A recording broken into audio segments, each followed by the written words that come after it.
Mini episode 55 of the FDH Lounge is brought to you by Sportsology, delivering unconventional columns and webcasts about sports, TV, music, movies, and more. Follow them on the web at sportsology.info.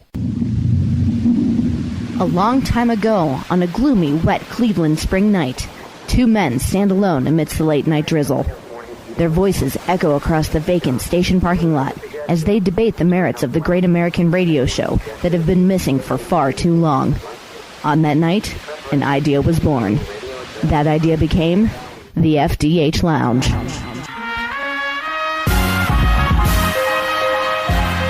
Welcome to the FDH Lounge. Quick precursor note, we were actually producing this segment while news was breaking of the Chris Paul trade to the Clippers. That's why this conversation appears to take place in a parallel universe where CP3 was still with the Hornets. On with the show. Okay, Rick Morris, Kyle Ross with you here. Another great mini episode of the FDH Lounge. And we were going to do the basketball all-in-one. That's the beautiful thing about being able to format on the fly here. But after a half hour or so of Chris Paul, we're able to bring a bonus mini episode to the piece. This wasn't in my script, Tony Schiavone.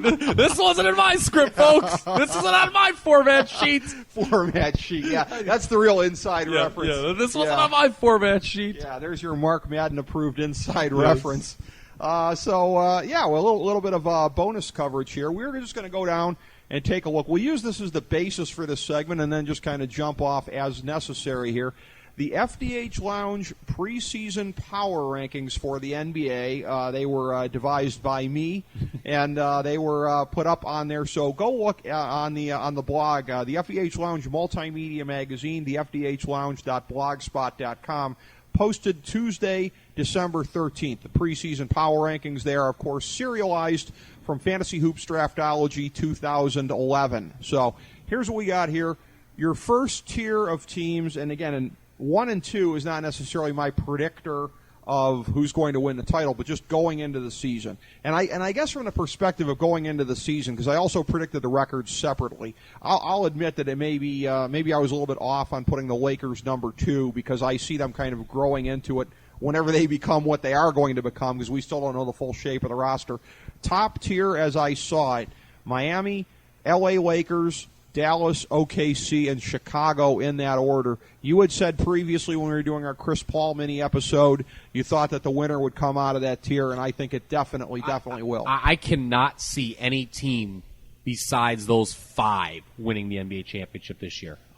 You need a superstar to win. Miami, obviously, they have their 2. The Lakers have Kobe. Dallas is Dirk. They're the defending champions. Not getting a lot of respect, right? It seems. Oklahoma City has Durant. Chicago has Derrick Rose. Boston, they're we can wait for them when you mention them. They're a day later, dollar short, day older. Yeah, Orlando, Dwight Howard. Who knows how that's going to work out? Right. So, it's going to be those 5. I would say I have Oklahoma City a little higher. Okay. Now, power rankings is interesting. To your point, power rankings does not predict records, obviously. It's not to say this team will be the best. It's where they are now, and in light of that, I'm reconsidering as I'm doing this. Because I think Chicago could honestly have the best record again in the regular season. They could. Because their division's so bad. Oh, worst in the league. The NFC West thinks they're in a horrible division. I mean, that's bad. The other 4 teams may not finish at 500. So I would agree with the grouping. Your tier, those 5 teams are certainly above. Now, there's one team that I'm taking a look at here. I can't believe you got them a little lower. Yeah, there's another team as I'm looking at it here, and we may be looking at the same one. That'll be interesting to see. I just want to point out also, too, on this, and I had talked about this in our mini episode that I did with Bob Glassman a couple of days ago here, when I was talking about Miami and the Lakers. I am picking the Lakers in the finals, and I freely admitted that's one of those things where I try to stay unbiased. All I can say is I'm trying to be unbiased on that one. I would certainly be rooting for the Lakers as much as I loathe them. But that's one where, on the one hand, I have a hard time making a case against Miami. On the other hand, as I said to you off here, that old saying from Ric Flair, to be the man, you got to beat the man. Whoever LeBron plays is the man. He made Dirk Nowitzki the man last spring. LeBron is not a clutch guy. He's shown that, and more importantly to me, he showed that in the Boston series in 2010 before he left the Cavs, his execrable finals series with them. And with the Lakers, Kobe is getting up there. That's an old 31 because he's straight out of high school. Those knees ain't what they used to be, but Kobe's motivation, I think, is going to be greater than it's ever been. Unlike Jordan, he has a chance to win outside the triangle. Think about that. Unlike Jordan, or much like Jordan, I guess, Jordan was the blocker to guys like Barkley, to guys like Malone that never won anything like this. And Kobe can't single-handedly block LeBron, but they got a window of a few years. If he forestalls LeBron long enough for somebody else to be the blocker later on, maybe Kevin Durant or somebody, that's another thing, too. I think Kobe's motivation is going to be off the charts here to prove that he can get it done and to prove that the Lakers can come back and do this. I think it's a lot of wishful thinking, quite frankly. Okay. I think I didn't like that trade. I mean, I understand why they did it. They wanted to save a little money. Lamar Odom, they tried trading him. It didn't work out. He was unhappy, whatever. Mm-hmm. The thing that helps the Lakers, they're in a pretty weak division too. So they're going to win that division, obviously, and be one of the top seeds. I see them, though, man. It wasn't a case of, when they lost the NBA Finals the last year of Kobe and Shaq to the Pistons. I think a lot of people, and this may be revisionist history, they don't think the better team won. It was a case of self-sabotage where Shaq and Kobe, it just completely imploded. Right. Everything that could have gone. The Lakers were the better team. They should have won. Sure. If I remember, they started out by hammering Detroit in the first game. I think so, yeah. But last year, they were just beaten by a better team in Dallas. Yeah. And Oklahoma City's going to get better. They got experience. The thing with the NBA is, take your lumps. No team just jumps up. You'll never see in the NBA a non-playoff team. Now, granted, it's a shorter season, so it'll be interesting. Those are always kind of some of these truths vary, when you have a situation like this, a shorter season. But you don't ever see a team that comes out of nowhere and wins it all. Right. You just don't see it. Now, San Antonio, the one year, that was kind of unique when they stunk real bad. They got Duncan, and then they won it. That was a unique situation. That wasn't the first year of Duncan, was it? I thought that was the second year of Duncan. I could be wrong. The second year of Duncan. Okay. You're right. It was the second year of Duncan. Yeah, okay. But even so, you have to take it up. So I see the Lakers as the third best team in the West, and they could be. Now, by the way, the odds at Sportsbook, they have them as having the most wins this year in the Western Conference, 48.5. Now, remember that seems low because they're playing 66 games. Right. But they're number 2 in the league to the Heat, who are number 1, 49.5. You got the Bulls, 46.5. Spurs number 4 at 45.5. That seems high. Totally. Not a team you mentioned in your first tier, by the way. I think you and I agree. As far as the odds do in the finals, they're 7th, which sounds, I guess, a little more reasonable. It's interesting they have the 4th highest win total, but 7th best odds. And then you've got Oklahoma City, 44.5, same as Dallas, and then there's kind of a big drop there to Boston at 41.5. I'll still say if San Antonio is rated 7th to win it all, then that's just based on them being a public team. Because I got them 12th in the power rankings. I'll give you a spoiler on that. That seems a little low. But let's hit your second tier. I think we agree on the top 5. Maybe the order. I mean, here, let me take a look here. I like Oklahoma City a little bit better, but you really can't complain about that. I would be shocked. Who's going to have a team in the top 5 that's not those 5? Miami, Lakers, Dallas, Oklahoma City, Chicago, the top 5 of the FDH preseason power rankings in that order. Second tier, I have being 4 deep. I would be pretty dubious of any of these teams making it to the finals. I think there's a chance that any of these teams could make it as far as the conference finals. Orlando, Boston, Atlanta, and Memphis in that order comprise the second tier. Interesting. Yeah. I think 3 of those teams, the Eastern Conference teams, are all trending downward. I think so. Whereas the Western contingent, Memphis, is trending upward. I like Memphis. Rapidly. I do too. Yeah, I mean, Memphis. That doesn't make us hipsters, does it? No, they were again, no superstars, made it that big trade. They're doing fine. A conference semifinalist last year. I'm not so sure they have no superstars. I look at the way that Zach has come on. I look at those players aren't true. Like, when I think of a superstar, I only think of 6 or 7 guys. Well, in terms of a guy who I still think can make it to that point, and this is I've beaten this into the ground, but I'll trot it out because I don't think I've used it in your presence here. I always used to say 'Cause I've always been a big believer in Rudy Gay. I used to phrase it that I was a big gay mark, and then I was like, oh, wait a minute. Perhaps that doesn't sound so good. Let me rephrase that. But no, I believe Rudy Gay can get to that level still. I think Rudy Gay, maybe that makes me a hipster, I think he can be one of those top half dozen guys in the league with Zach Randolph as his more than good enough 1A. Marc Gasol is maybe the best 1C in the league, potentially. I like what they have there. Mike Conley really came on last year. I think it's not only firepower potentially at the top end, but the combination of firepower and depth. And I told you off air, I got them playing Memphis when I did the predictions. Memphis playing the Lakers going to 7 games before the Lakers would win, and Dallas and OKC going to 7 games in the Western semifinals. Those 4 teams could produce tremendous Western semifinals. I agree that those are the top 4 in the West. In the West, yes. Pardon me, as I have the brain fart.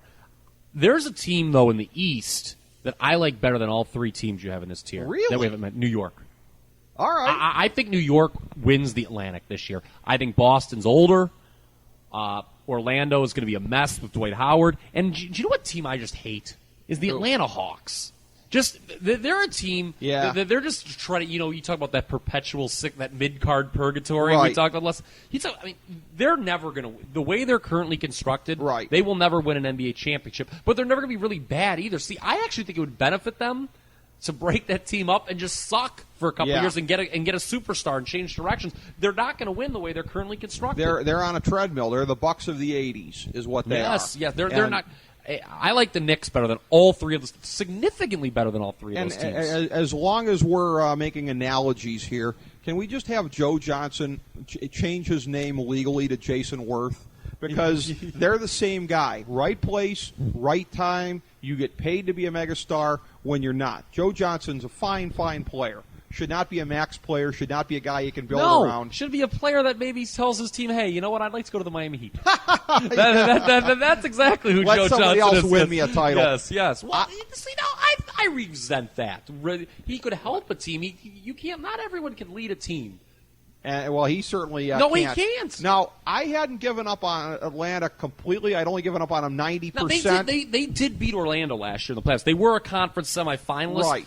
I would be shocked if they win a playoff series this year. I didn't give up on them until it became apparent to me at some point in the last year or two, because I agree with the same thing as you do, and as far as the type of player you need to carry you to a title, why I think Memphis can win a title in their run, because I think Rudy Gay can become that guy. I wondered for a period of time, could Al Horford become that guy? He can't. Al Horford is who Dennis Green thought he was. Yeah, to me, to me, there's only 3 teams that are below the top 5 and ahead of probably a large group of mediocrity.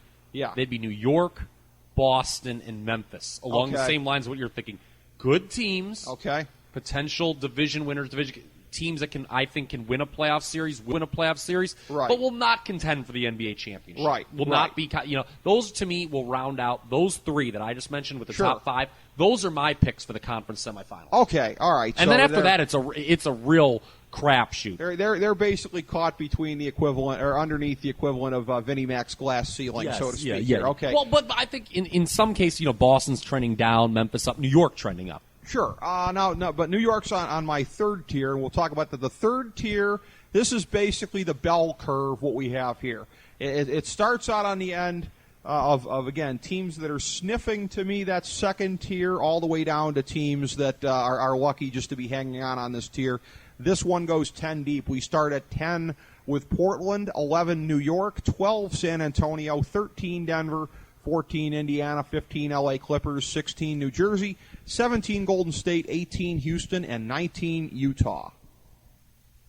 You see, this is interesting. I can see where you're going here. These are teams, most of these teams I agree with you being in this tier in that they're okay, but what are they going to do? So Portland is interesting. I feel terrible for that franchise. Brandon Roy's gone now. They're still a playoff team. Wesley Matthews, though, really stepped up last year, and I think is going to do pretty good in an increased role. And they did pretty good even when he was hurt, too, last year. San Antonio, maybe I shortchanged them. Maybe, I don't know if they still belong in that 2nd tier. They're a playoff team. They're a playoff team. I don't like Denver that much. You know what, though? But here's the thing, and it's funny. I got San Antonio 12, Denver 13. On paper, I certainly don't like either one of them that much, but here's the commonality.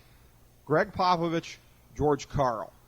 I look at what they did last year. There aren't a lot of good coaches in the NBA right now. Yes. And what they did last year, for as much as you and I toss around the phrase coach 'em up Pete derisively, you look at the final records of San Antonio and Denver last year, and particularly, I mean, people looked at how San Antonio went through, and again, kind of shameful the way they collapsed against Memphis, but what the hell were they doing as the 1 seed anyways? I mean, we look at this now. I mean, you and I have Memphis decisively above San Antonio. That is true. Until you mentioned that, I think a lot of people forgot about that. San Antonio was number 1 in the West. San Antonio, and we've got, you and I are both saying, Memphis is definitely, has surpassed them. Yeah. And, it's a pretty tough division, San Antonio's, and that's the best division in the league. It is. You've got, Houston's kind of just been hanging around. A lot of people waited for them to kind of break through. It never really happened, but. Yeah, I like saying Indiana, again, they were kind of a pesky 8 seed.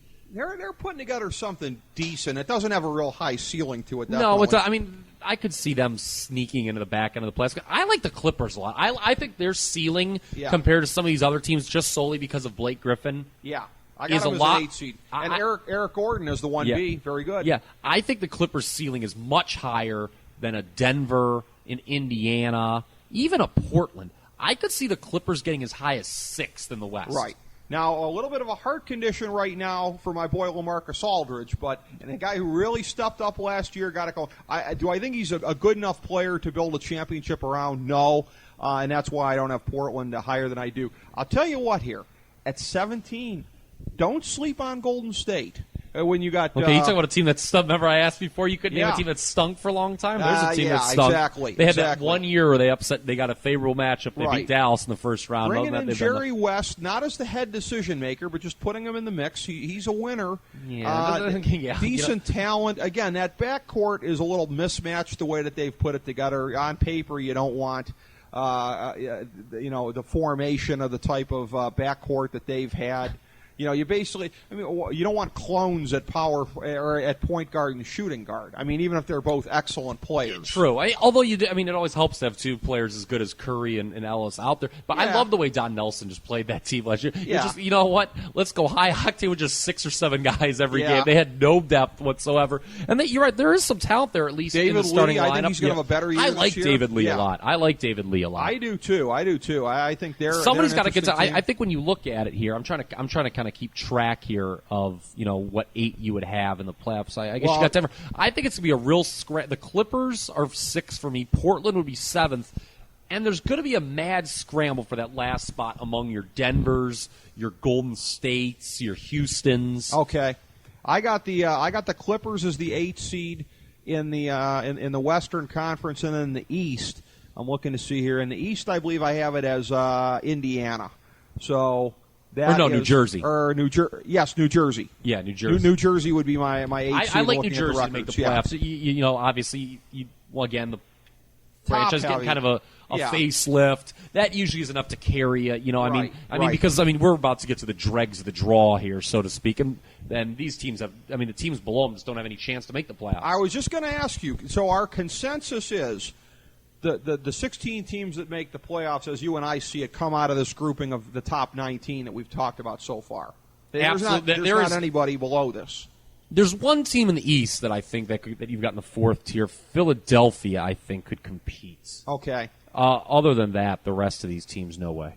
And I think it's a weird thing. And not that Philly had a great record last year. I felt like they kind of overachieved to get there. I wasn't that impressed with them. And it was a year where Evan Turner was a big bust as a super rookie. And I couldn't exactly figure out how they did it. But, let's look at the 4th tier. The 4th tier goes from Toronto at 20. I can't believe you have Toronto that high. Toronto is there 20? Did they acquire someone? Was I sleeping?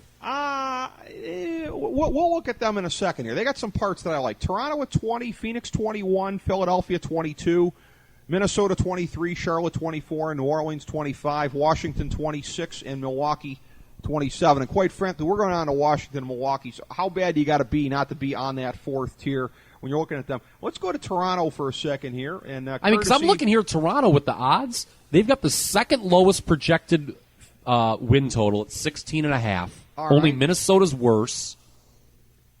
And their odds to win the NBA championship are tied for the lowest at 200-1. Okay.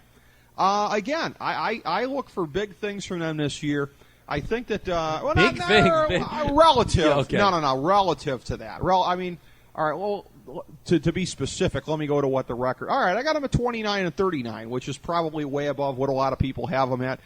Big things from a couple of players, I guess I should say. Not big things for the team as a whole, although maybe relative to putrid expectations. I think Bargnani is going to have a pretty good year in the middle. I think he's going to be able to distinguish himself a little bit better at that position.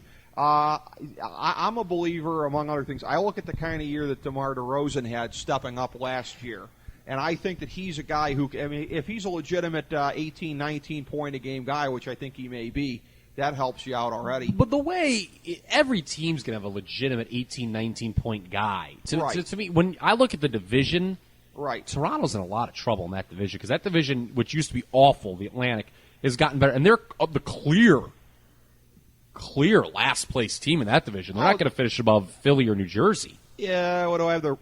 I got them at 29-39, Philly at 28-38. I think they're really. You got them ahead of Philly? I got them ahead of Philly. Oh, I'm shocked by that. I got them a game ahead of Philly. You have to have I think some sort of wager on that. I think Jose Calderon is going to have a pretty good bounce back year at point guard. Can't be any worse. I'm going to throw out a name, and you're going to call me a hipster, as you do sometimes frequently for my basketball takes. You've called me a hipster on this guy before. I just really think that this guy, if he gets a chance, he had some games down the stretch last year where he was phenomenal. I have always said Jared Bayless is an untapped talent. I think Jared Bayless can be a catalyst for this Toronto Raptors team. To do what? To do a catalyst for what? To propel them to within 5 games of 500. No way. You don't think so? No, I think Toronto is one of the worst teams. Okay, you took another franchise they should control. What, the NBA in Canada. What were you thinking, D. Stern? Okay. I mean, well, it took them all 2 minutes to decide to pull that team out of Vancouver. What's he thinking about Toronto? Yeah. Well, that could be the next takeoff story from the Great White. Yeah. But to me, that team, that team has no chance of competing for the. Like, I'm trying to take a look. I don't like Phoenix at all. They've been, but with that, they'll be okay. Minnesota, that seems high for them. But here's the thing, though. New Orleans. You talk about that, though. Let's stay on Minnesota for a second. And I understand they didn't really have sensational play in the backcourt last year.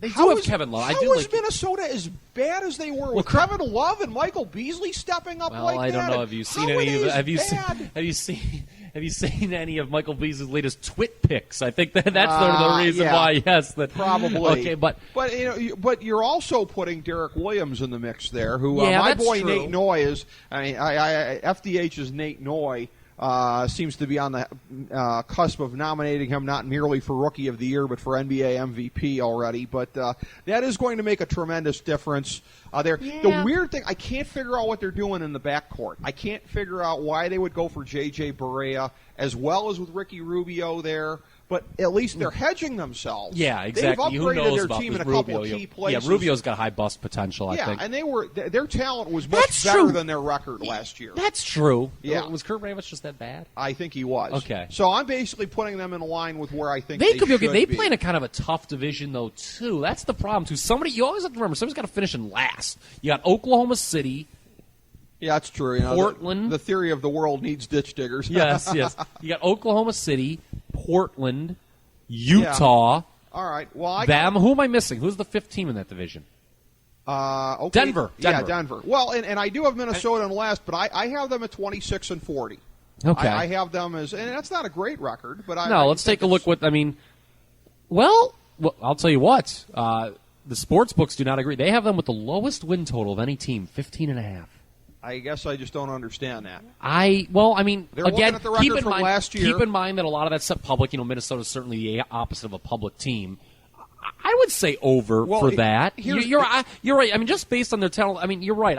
I love the over on Minnesota. And it seems they've bottomed out too. You know what I'm saying? It seems like they've bottomed. They're not going to be any worse. Right. So I could see them okay. And right. God, looking at some of these teams you got, right. God, these teams are bad. Minnesota last year was Newt Gingrich in June. They've bottomed out.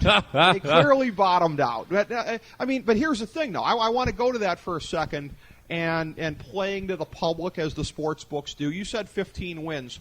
All right, they won 17 last year in a longer schedule. So even at 15, that's a step up from last year, but that's the sports books going, I don't want to get too far out in front of Minnesota, and I know they may have better talent than that, but that's the sports books playing scared. Well, they can't set like a high line, and then everyone bets under and they lose. True, it's their job to make money.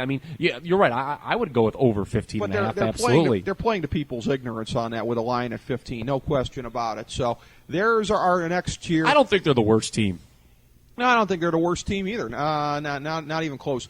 Again, you look at some of the other ones here. New Orleans, you wonder where the offense is going to come from minus Chris Paul. Well, because of Dan Gilbert, it's going to be from Chris Paul. Well, that's true. Washington, again, they're a team in transition. That's the kindest thing you can say about them. I think I'm a huge John Wall guy. I think he's going to have a much better second year. I think Nick Young. They actually got worse with him. Did you know their record was worse than the year previous? It was. Last year, that's shocking. But that was, they didn't have a clear direction at the outset, though. It was kind of like LeBron's rookie year when he was supposed to coexist with Ricky Davis. You got crazy Gilbert Arenas that John Wall was supposed to take a back seat to at the outset just because he was the incumbent. They've got to be better too, don't they? They have to be. They've got. They were really bad they have to last be. year. Nick Young came a little closer to being what I thought he was going to be when he first came into the league. So he was something. Milwaukee at 27. Again, FDH's Nate Noy and I have laughed about this. Where the F is their offense going to come from? They are a horrible, horrible team. When you got a guy like Corey Maggette. Well, they play defense, though. What did he score? Corey Maggette had like 12 points a game, I think, for them last year. How can you you're washed up if you're averaging 12 points a game playing for Milwaukee? Well, they were the lowest scoring team. It's the mentality they have. They're a defense first team. But you can't win without guys that can score. Yeah. And here's part of it too. You know what? Also, they got screwed with the whole fear of the deer run that they had 2 years ago. They had a lot of guys playing in the dreaded contract year that were playing a little bit above their potential. Right. And then all those guys got paid, and God, they stunk last year. Yeah, they did. They did. I was waiting for them. They should be better this year. I think you've got them a little lower. No. Who's going to score on that team? You're going to get a certain amount out of Jennings, maybe Steven Jackson. He was about 18 last year, 18.5. Maybe he can get back to that, but that's. I like Brandon Jennings. But okay, he scored 16-2 last year. Is he going to be in the 20s? That's pretty much what you would need to offset some of the other slugs they got out there. They don't have guys that can score. Look at the depth chart. I got it up on my laptop. One thing I don't like is they have Drew Gooden here. Let's take a look at that. Yeah, it's a real fancy depth chart. You guys well, that's linked off of the main the Ultimate Links page at FDHLounge.com, where there's 2,150 links. All for your convenience. Andrew Bogut's isn't a bad player. Andrew Bogut, okay, and I forecast him up a little bit, but from 12-8, and that kind of makes my point. 12-8 for him, 11-3 for your starting power forward, Drew Gooden. Abute with 6.7. Where are the points going to come from here? They're horrible. It's not that hard to have a 20. You're right. Okay, it's pretty bad if you don't have a 19-point per game score in an NBA team. I think they're going to be bad. Plus, that division's bad. Yeah, somebody's got to finish in second place. And while I always used to bag on JJ Hipster, I do owe the universe an apology for saying that CDR should have been the Cavs draft pick here. I always said that. I always said that too. Okay. That's amazing. I always thought that it should have been Douglas Roberts too. I was so mad that they didn't get Chris Douglas Roberts. Me too. I was like, who? Yeah. I was like, I watch ACC basketball every week. I have no idea who J.J. Hickson is. That's funny we were both so blatantly wrong on that. I still think they should have. Well, yeah, it's you can make a point for that. Speaking of which, that takes us to our bottom three in the NBA here. Cleveland, Detroit, Sacramento in that order. I do see, as much as I frown on Milwaukee and drop Sharts all over them, I do see a line of demarcation between Milwaukee at 27, Cleveland at 28, Detroit at 29, and 30 at Sacramento. The interesting thing is the Cavs are a team that on paper has some decent pieces there. You've got Anderson Varejao coming back in. If they were to keep Anton Jameson for the entire year, that might be a little bit different. I got to believe the Cavs are going to do the right thing and parole him. See, I like him, and What's he ever done? I'm rooting for him. Guy's been in the league 200 years. Has won one playoff series when he gravy trained off LeBron. Oh, I'm rooting for him to go to Oklahoma City and be able to gravy train off Durant to a title. No, I don't want. I wouldn't want to bring in. He's a 1B though, but he never was the 1A. You can't play. You're holding him to a standard. Yeah, but he's never been even a 1B on a good. Those Washington teams never did anything. I hated those Washington teams, but they were good teams. They were worthy adversaries for the Cavs. Yeah, but they never even won a playoff series. The guy's won one playoff series, been in the league 200 years. I don't know. I think he's an excellent If I was Oklahoma City, I wouldn't bring him in. Clubhouse guy. You wouldn't bring him in? No. If you were Oklahoma City? I think he's bad luck. Bad luck? Well, I think who can argue with that kind of science? Yeah, I think he's Sharif Abdur-Rahim's, his generation, Sharif Abdur-Rahim. Just never going to win anything. I'm not saying he's a bad basketball player.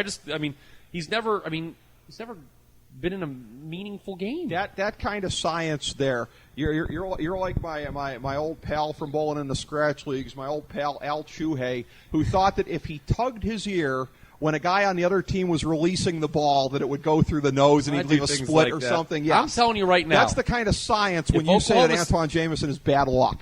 I think he is. Look what happened to the Cavs when they got him. How in God's name can you lay that on him? Aside from I believe he introduced Delonte West to Gloria James. Yeah, well, that was the biggest culprit right there. Sacramento, but I agree with being. He never played with Shaquille O'Neal hardly, and then they got put out there together in the playoffs by the infamous Mike Brown. That's another story. Mm-hmm. Detroit at 29 is just horrible. That's what happened. I thought they overachieved last year. They overachieved. The Cleveland's a team that has obviously bottomed out. Remember when I totally bottomed out? We did this show the one time, and the Cavs had just lost to Miami. This was last year, and I was like, Ricky, it's going to be really bad to get over that. And then they went on and lost like 800 games in a row. Yes.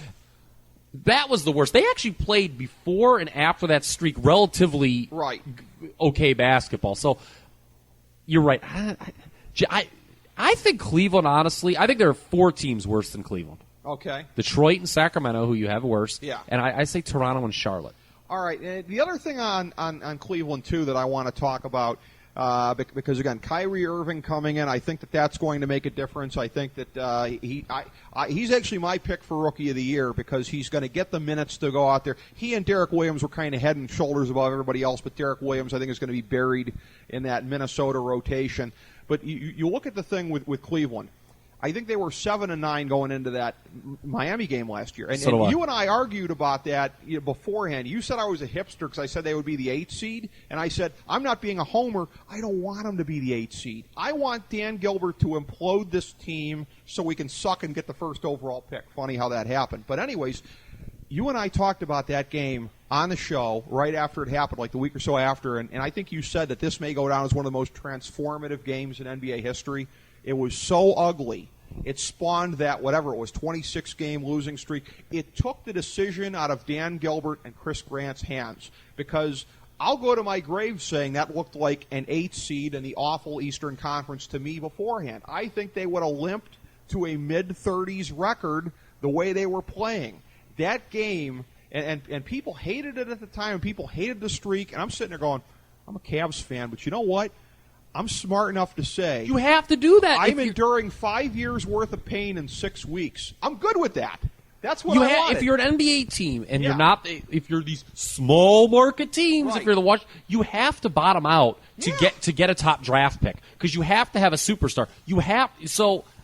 Is Kyrie Irving that guy? I don't know. I mean, he played like 5 minutes at Duke. Kyrie Irving and, Harrison Barnes or Anthony Davis or whatever. I mean, they're going to be bad again. The next draft's going to be a lot better because so many guys stayed because of the lockout. So they'll get another good piece, but let's not gloss over that. It's extraordinary that they bottomed out post LeBron in one calendar year. It's amazing. What's funny is a lot of people thought, remember, what was funny is nationally a lot of people thought they were going to do what happened when they go best regular season record to work. A lot of people expected that. That one showed from Yahoo Sports said they would be that going into the season. And that 7-9 start belied that completely. It did, yeah. And a Cleveland fan predicted that's just we showed the name, Right. And I mean, obviously, like I said, it was one of the worst regular season losses in any sport in the history of sports. You called it at the time. You said completely transformative. The funny thing is Detroit at 29, we both agree they suck. Sacramento at 30, I'd be interested to know where that is relative to the odds, because I think me and you are way more down on them than the public. They are projected fourth worst win total at 17.5, ahead of only Cleveland, Toronto, and Minnesota. All right, I got them at 14. Okay, and then as far as odds go, they're one of a multitude of teams at 100-1. There's only 3 teams at 200-1: Toronto, Detroit, and Minnesota. Here's the reason I'm picking them there, and there are at least a half dozen teams in the league worse on paper than they are. That rotation is Vietnam. That rotation is just awful. That rotation, you have a bunch of young ball hogs there. You have Tyreek Evans, you have Jimmer Fredette, who only does one thing but does it very well. You have Marcus Thornton. You have J.J. Hickson, who thinks he's more than he is and had a license to shoot when he was in Cleveland. You have John Salmons, who's probably going to still be chucking it a decent amount when he's in there. You have Chuck Hayes, who they just brought in, who, again, probably... They got some talent on this team. Patrick Putback, but still, DeMarcus Cousins, I don't see him passing out of the deep pivot very often. That team, they will feast on one another. They will eat chunks out of one another's kidneys. I think that happened a lot last year. Hopefully, though, when things are bad, they show that tremendous video they made for the franchise set to Tesla's love song. Did you see that? When it was time to Sacramento's own time. Oh, I got to send you this. Oh, that's awesome. It makes me kind of root for Sacramento because I like Tesla. Yeah, but and again, and here's the thing, though. And a guy like Jimmer Fredette, a bad team drafts him, and that's just purely a marketing move. What's wrong with that? Because he doesn't fit into what they've got. Yeah, but if you get people, I mean, look, they're trying to keep that team, man. Okay, I mean, they might. I mean, they could be the Broadview Heights Kings by all accounts next year. They need something to sell people on. Yeah, but and is Jimmer Fredette really that? Is he that worldly? I mean, pieces have to. I think he's going to. I guess he was. I mean, he was the big hit of the tournament last year. I think he's going to be one of the best shooters in the NBA. But he would be a great sixth man on a good team. And you know what? To come off and hit a couple threes. I said at the time of the draft, when he was projected to go out of the lottery, I said the best thing that could happen to this kid is to go where he belongs, late first round. That guy, as a guy coming off the bench for a really good team, would just be amazing. Well, this is bad. You don't want to put him on a bad team with young ball hogs. So you know what he needs to do then, Jimmer Fredette? I believe he needs to go to the Maloofs and say, trade me to the Lakers now. That's what he should do. Put me on the Lakers. Put me on the Knicks. So, I could just see that. He'll have Kobe Bryant's teeth marks on his throat the first time he jacks it 5 times in a quarter. Yes. But no, that's why I have him picked last. Because this team has brutal implosion written all over it. Yeah, I agree with that. I mean, and that's just the funny thing about it here. Well, so you said you're taking Lakers over Miami. Lakers over Miami, perhaps the triumph of hope over reality. I'll grant you that. I'm going this. This is what I'm going with. Okay. In the East, it's going to be Miami over Chicago. Rematch of last year. I agree with that. Don't sleep on the Knicks. Could get there over Chicago, and I don't think so. The Knicks will give somebody a tough second-round matchup. I'm a big believer on the Knicks, what they're doing. Okay. Don't like the coach, but I don't like the coach of I don't like your boy Coach Spo either. Okay. Yeah, he's not any good. Well, I mean, he's decent. He's not as good as the team he has. Let's put it that way. But I mean, he's like Mike Brown. Yeah. But in the West, I definitely... Or Stan Van Belfie. Yeah, in the West, I definitely like Oklahoma City. They'll probably get by either Dallas. I like Oklahoma City over Dallas. A rematch. I'm calling for rematches of last year's conference finals. I think it's going to be the same, and then it's going to be in the NBA Finals. Learn to love it. Miami over Oklahoma City. God help us. Well, Miami over Oklahoma City. As LeBron James does it the old-fashioned way. He earned it. Yeah. Anything but that. But no, that could very well happen. I'll just run through super quick. Here's what I have all the way through in the playoffs for me. Quarterfinals. Miami over Jersey in 5. Chicago over Indiana in 6. Boston over New York in 6. Orlando over Atlanta in 7. In the West, Lakers over Clippers in 6. Orlando over Denver in 5. Dallas over San Antonio in 5. Memphis over Portland in 6. So there's my first round. Conference semifinals. I already alluded to this previously. Dallas over Memphis in 7. Dallas over Oklahoma City in 7. Lakers over Memphis in 7. I think those will be wars. In the East, Miami over Orlando in 6. Chicago over Boston in 6. And then we get to, again, Miami over Chicago in 6. Lakers over Dallas in 6. I think the revenge factor will be key there. Lakers over Miami in 6, but yeah, I'm prepared for your scenario as well as I can be, I suppose. It just seems like it would be their year. It seems Oklahoma like City's got to take an extra lump. Chicago, I don't know. To me, when I watch Chicago, they remind me a lot of those Cavs teams that didn't win it all, where it's a bunch of guys standing around watching one guy at times offensively. Yep. So Miami over Oklahoma City is my pick. Okay. NBA Finals MVP, I'm saying Kobe. Are you going to go out on a limb to say LeBron gets Finals MVP, or are you going to hedge it and say Dwayne Wade or somebody? Maybe it'll be Chris Bosh. Chris Bosh. Maybe it'll be Norris Cole. Norris Cole, who that was a great draft Bob pick. Glassman called it and said the irony is another Cleveland guy goes to South Beach and helps out, and he could possibly. Mm-hmm. He very well could. NBA MVP, I'm going to say Kevin Durant. Yes. You think of that? Yes, okay. Yes. Rookie, hopefully Russell Westbrook. Russell Westbrook, stop it. Yeah. Behave. Okay, Yeah. You're 1B. Okay, it's Kevin He is. Durant's team. Stop shooting the ball 800 times He in the is. fourth quarter. He is. Rookie of the Year, Kyrie Irving, I said, and I'll leave it on this note here. Coach of the Year, I've said it before. I'm going to go back to it again. Nate McMillan. I guess he's got so much turmoil. If he is able to pull something out, Yep. I would agree. All right, even a mid-card playoff run. Give it to Coach Spo. I think he's got so little talent to work with there. Coach Spo, yeah. That'll make his dad Eric Estrada very proud, Yes, won't it?